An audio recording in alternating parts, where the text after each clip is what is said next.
தமிழ் தாக்கியன் முதல் கண் வணக்கங்கள். ஆன்றோர்களே சான்றோர்களே, இங்கு வருகை தந்திருக்கும் சகோதர சகோதரிகளே, உங்கள் அனைவருக்கும் என் இனிய காலை வணக்கம்.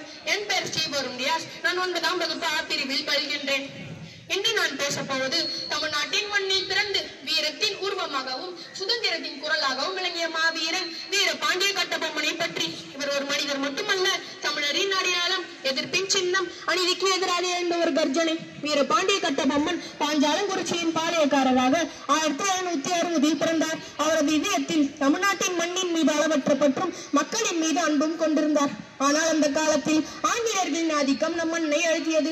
அவர்களுடைய கொள்ளை மனப்பான்மை, வரி விதிப்பு, அநீதி இவையெல்லாம் நம் மக்களே சுரண்டின. ஆனால் கட்டபொம்மன் மட்டும் இதை பொறுத்துக் கொள்ளவில்லை. அவர் ஒரு சாதாரண பாளையக்காரர் அல்ல, அவர் ஒரு சிங்கம். என்னது, அவர் ஒரு சிங்கம். அவர் ஆங்கிலேயர்களுக்கு எதிராக பணிய மாட்டேன், அடிமையாக மாட்டேன் என்று முழங்கினார். கட்டபொம்மனின் வீரம் அவரது மன உறுதியிலேயே தெரிகிறது. ஆங்கிலேய அதிகாரி ஜாக்சனுடன் நடந்த சந்திப்பில் அவர் தனது திமிரையும் தைரியத்தையும் காட்டினார். எனது மக்களின் உரிமைகளை பறிக்க நீ யார் என்று கேட்டு ஆங்கிலேயர்களின் ஆணவத்தை உடைத்தார்.